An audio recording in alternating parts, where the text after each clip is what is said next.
वही लफ्ज वो भी इस्तेमाल करते हैं। हम शनाख्त नहीं कर पाते कि अगला उर्दू बोल रहा है या हिंदी बोल रहा है या अंग्रेजी बोल रहा है। जी। अभी हमने कुछ दिनों से पाकिस्तानी कुछ अपने देखनी शुरू की, कुछ शायरी वारी सुन की के देखे भाई वो तो पाकिस्तान है। पाकिस्तान का मतलब ये है कि आप लोग तारीख भी आप लोगों ने अच्छी खासी पढ़ी होगी, इस्लाम की तारीख, इस्लाम के ऊंचे सवाल की तारीख, इस्लामी ममालिक की तारीख। क्या आपके इल्म में है कि कभी कोई मुल्क इस्लाम के नाम पर बना है? इस्लाम के नाम पर तो ये मेरा सवाल है। जी जी जी। और उसका जवाब ये है कि पाकिस्तान के अलावा कोई मुल्क नहीं बना, इस्लाम के नाम पर नहीं बना। जी जी। भले बाद में उसमें इस्लाम के मानने वालों की तादाद ज्यादा हो गई हो, जी जी, और उसे इस्लामी मुमलिकत की हैसियत हासिल हो गई हो, लेकिन मक्का मदीना भी इस्लामी मुल्क के नाम से बेशक नबवी के बाद जी जी के हालात भी आप ले लीजिए, और फिर उसके बाद हिजरत के बाद के हालात ले लीजिए, मदीने का तसव्वुर कीजिए। जी। इन सारी बातों को देखते हुए आप बिल्कुल फिलबती ही ये बात कह सकते हैं कि कोई भी मुल्क दुनिया का पाकिस्तान के अलावा इस्लाम के नाम पर नहीं बना, लेकिन पाकिस्तान ने इस्लाम के नाम पर बनने के, अपने वजूद पाने के क्या सबूत दुनिया को फराहम किए हैं, ये फिक्र की चीज है। मैं उर्दू का जिक्र कर रहा हूँ ना, तो मैं उर्दू के हवाले से मैं जो कुछ देखता हूँ, क्योंकि उर्दू से वाबस्ता हूँ, रहा हूँ, और हो सकता है रहते रहते ही चला जाऊँ, तो मैं तो नहीं देखता कि उर्दू ने कोई प्रोग्रेस पाकिस्तान में की, जबकि उर्दू को भी जोड़ा जाता है पाकिस्तान। ये हिंदुस्तान की जबान है, हिंदुस्तान में बनी है, पली है, पढ़ी है, बनती है। गालिब यहीं के थे, यहीं के थे, मोहन यहीं के थे, अखबार भी तो यहीं के थे। सारे जहाँ का अच्छा, सारे जहाँ से अच्छा हिंदुस्तान हमारा उन्होंने ही तो लिखा था। बाद में जो हालत हुआ तो हम कभी भी दो कौमी नजरिया रहा हो, उससे मुझे बहस, लेकिन उर्दू जहाँ बनी थी, जहाँ बनी थी, आज के तज्जिये में भी उर्दू वहीं की है, वहीं पल रही है, वहीं बढ़ रही है और वहीं पनप रही है। आप कोई भी पाकिस्तानी चैनल लीजिए, वहां की किसी भी मुकर्रिर की तकरीर सुनिए, तो आपको आधे से ज्यादा इंग्लिश के मतलब ये एहसान पाकिस्तान ने किया है कि उर्दू को टाई कर दिया। लेकिन अल्हम्दुलिल्लाह हिंदुस्तान में उर्दू जितनी भी है अच्छी है, मुस्तहकम है, यहाँ के खुशनुमा और शोरा ऐसे हैं जिन्होंने उर्दू की आबरू पर कोई हर्फ नहीं आने दिया है और अब भी नहीं आने देगा। मुझे यकीन है कि नई बौद्ध भी उसको संभाल कर रखी। साहब, यहाँ से हम आपका एक शेर है कि वहाँ वहाँ मुझे पहुँचा दिया मुकद्दर ने, जहाँ जहाँ मेरी किस्मत का आबोदाना हुआ। तो मुलाजमत के सिलसिले में कहाँ कहाँ क्या हूँ? मुलाजमत के सिलसिले जिक्र तो मैंने पहले ही किया कि कहाँ से शुरुआत हुई। हाँ, तो इस सिलसिले में कहाँ कहाँ क्या हूँ? ज्यादा मैं रहा और कहीं के अखबार से वाबस्तगी रही। जी जी। उसके बाद सोचा कि घर से कुछ खरीद लेना चाहिए। अच्छा। तो शादी भी ले गई। जी जी। और मैंने सहाफत उस वक्त शुरू की थी जब बसें नहीं लगी थी। लोग यकीन नहीं करते थे कि यार इतना भी होगा, लेता होगा। कई जगह तो मुझे इम्तिहानों से गुजरना पड़ा। यहाँ तक कि कौमी आवाज जैसे अखबार में गुलूरिया का कालम मैं मऊ में बैठ के पढ़ा करता था। जी। आज का अखबार है तो दूसरे दिन हम लोग को इसी तरह मिलता था।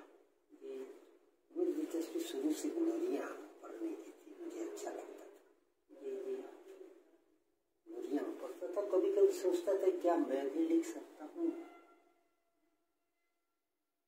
एक बार जुर्रत करके मैंने लिखा। ये कब की बात है आपने ये शुरुआत लिखने की? शुरुआत तो मेरे 15-16 साल की उम्र से हो। किस तरह के मज़ाक में? जैसी अखबार की जरूरत होती है,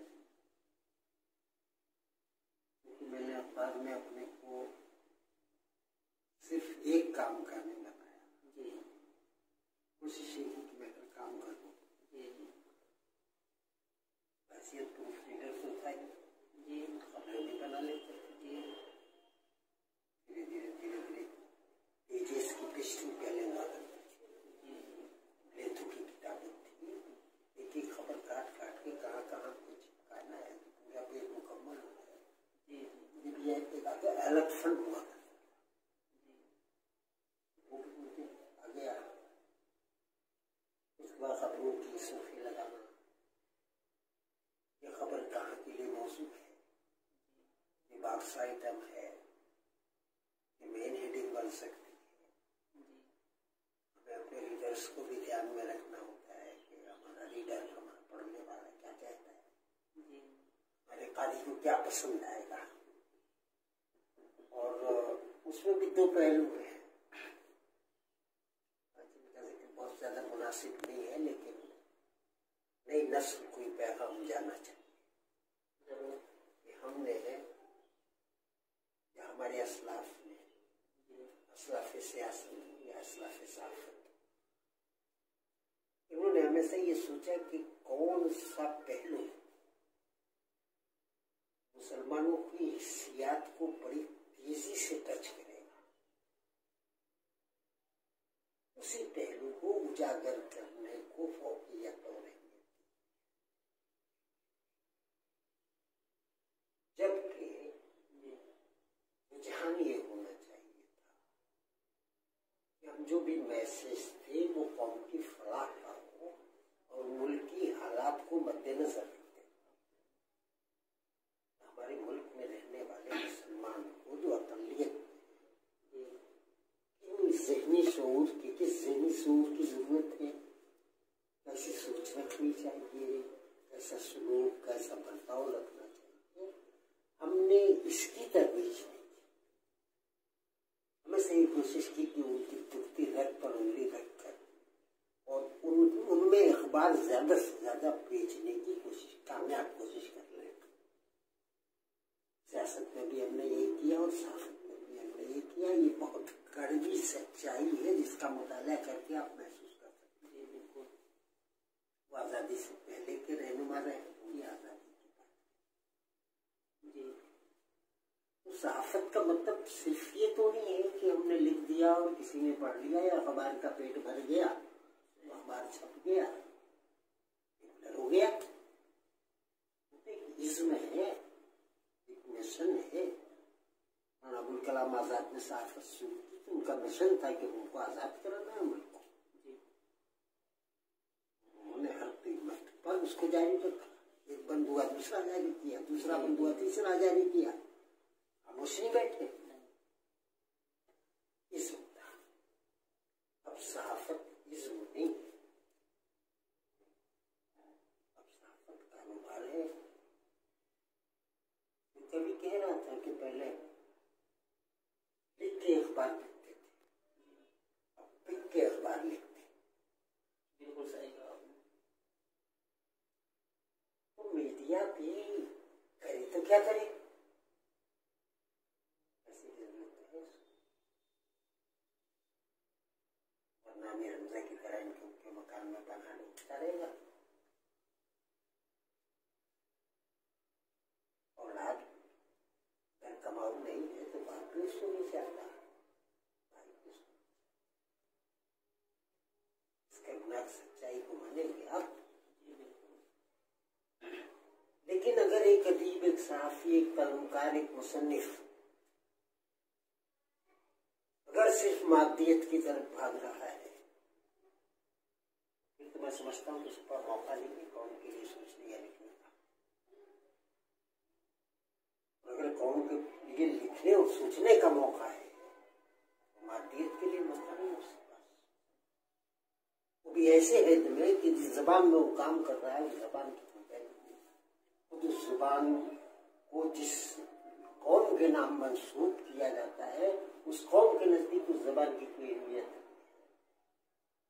ऐसे में ऐसे लिखने वाले को क्या करना चाहिए? हमजा साहब, कलम की आपके नजदीक क्या हैसियत है? अल्लाह ताला ने कलम से नवाजा है, अगर कलमकार को उसको उसका फन दिया है तो उसको किस तरह से कलम का इस्तेमाल करना चाहिए? कितनी बड़ा अहम सवाल है आपका और बड़ा बुनियादी सवाल। बिल्कुल, क्या रिश्ता होना चाहिए कलमकार का कलम से? जब वो लिखे तो उसके पेश नजर क्या होना चाहिए? कलमकार का साहिब कलम से रिश्ता अमानत और अमानतदार का।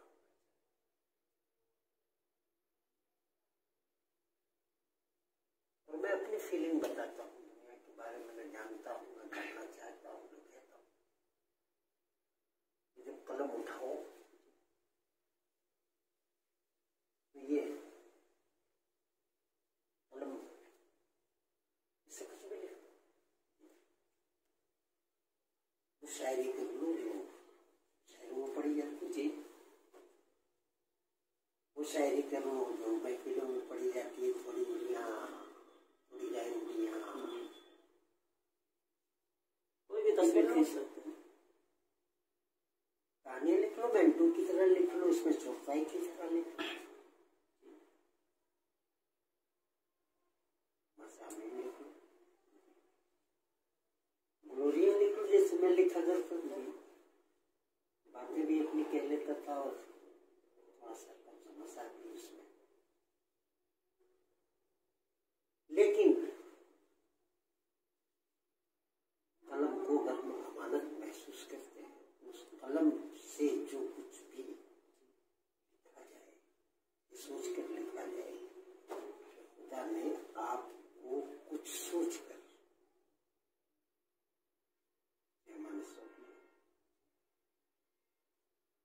दुनिया में कितने पैगंबर आए?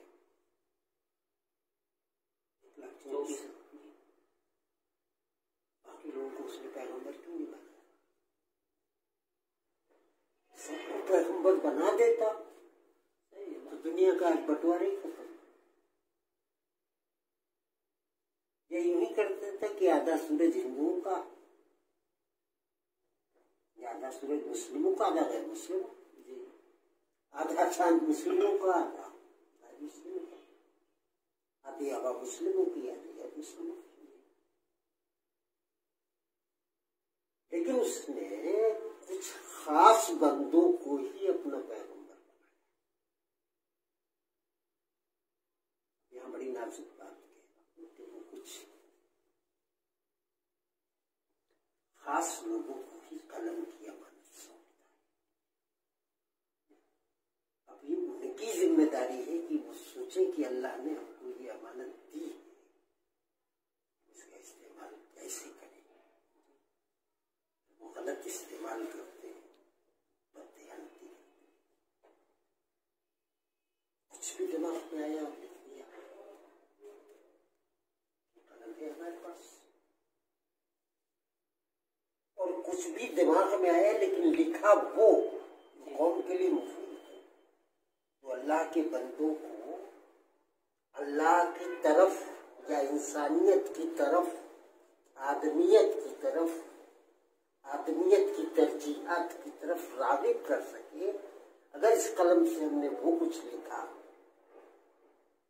तो हमने थोड़ा बयान कर दिया। मैं तो सभी से कहूँगा जिनको अल्लाह ने तौफीक दी है। और एक बात और भी कि कलम सिर्फ उन्हीं को नहीं मिलता जो नस्ल लिखते, वो भी अहले कलम ही कहलाते हैं जो शायरी करते। बिल्कुल। और हमारे शुरा का जो रुझान है उन्हें भी अपने रुझान पर गौर करना चाहिए। उसी शायरी को वो तफरीह का सामान भी बना सकते हैं और उसी शायरी को पैगाम भी बना सकते हैं। मैं जहाँ तक समझता हूँ कि शायरी और अदब का ताल्लुक सबसे ज्यादा इंसानियत से है और इस वक्त बहुत ज्यादा जरूरत है कि अदीब और शायर या साहित्यकार समाज को संभाले। वो हिंदू समाज हो, मुसलमान समाज हो, कोई भी समाज हो, उसका नौजवान बिगड़ता है तो साहित्य की भी कहीं न कहीं जिम्मेदारी बनती है, अदीब की भी बनती है और शायर की भी, और साफी की तो बनती ही बनती है। ये है मेरे अपने ख्याल से कलम एक अमानत है अल्लाह की। उसको जब भी इस्तेमाल करो तो दिमाग में रख लो कि तुम अल्लाह की अमानत को इस्तेमाल कर रहे हो। उसने इस्तेमाल करने का हक दिया है, तो शऊर भी वही रखो जो अल्लाह चाहता है। और अल्लाह कभी निफाक नहीं चाहता, मुनाफरत नहीं चाहता, मोहब्बतें चाहता है अपने लिए भी और अपने घर में। बिल्कुल दुरुस्त था हमजा साहब। ये हमारी नई नस्ल जो नए लिखने वाले हैं, चाहे वो नस्र में हो या नज्म में, उनके लिए आपका क्या पैगाम है? लिखते वक्त इस बात का ख्याल करें मज़ामीन के अंदर या शायरी के अंदर कि उनके मज़ामीन में या उनकी शायरी में किस तरह से वज़न पैदा हो या अदबी हैसियत से किस तरह वो दर्जा ब दर्जा आगे बढ़ें। तो नए लिखने वालों के लिए आपका क्या पैगाम है कि वो किस तरह से अपनी कलम को आगे बढ़ाएं? किन बातों का ख्याल रखना चाहिए? इन बातों का एक बच्चा अपने वालिदैन के लिए रखता है। पैदा होता है तो दौड़ना भी शुरू करता है, वो पैदा होता है तो माँ बाप के ऊपर पेशाब भी करता है। बाप बुरा नहीं मानते तो मुंह में पेशाब चढ़ता है, खाने पे चढ़ता है। नमाज पढ़ते रहो, आगे सजदे में सवार हो जाता है। ये तो बचकाना अटखेले हैं जी, क्योंकि वो उसके नशोनुमा की बुनियाद है। बच्चा मुतासिर न हो, शरारतें न करे जी, शराबा न करे, घर ही नहीं लगता जी। बिल्कुल, और लगता ही नहीं कोई बच्चा है या हम साहिब औलाद है जी। मेरा इशारा ये नहीं है कि नए लिखने वाले शरारतें शुरू करें। मेरा इरादा ये है कि बच्चे बड़ों को छेड़े,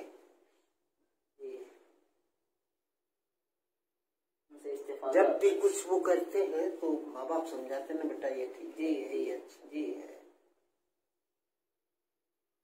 वो एक उस्ताद की हैसियत से कहते हैं, राब्ते में रहें, असातिज़ा के राब्ते में अगर नहीं रहेंगे तो यतीम होंगे। बड़ों की बड़ाई की बात मैं नहीं करता कि बड़े हैं कि नहीं, लेकिन जिस तरह एक आदमी होता है लावालिद होता है, वो होता है तो लावालिद होता है, लेकिन उसे जमाना क्या कहता है? जो लावालिद होता है उसको जमाना क्या कहता है? नहीं, लावालिद जो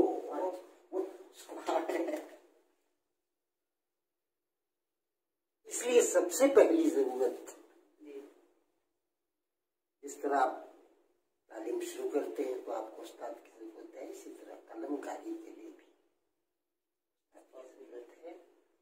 और शायरी में तो उस्ताद की अहमियत इतनी ही है जितनी बेटे को बाप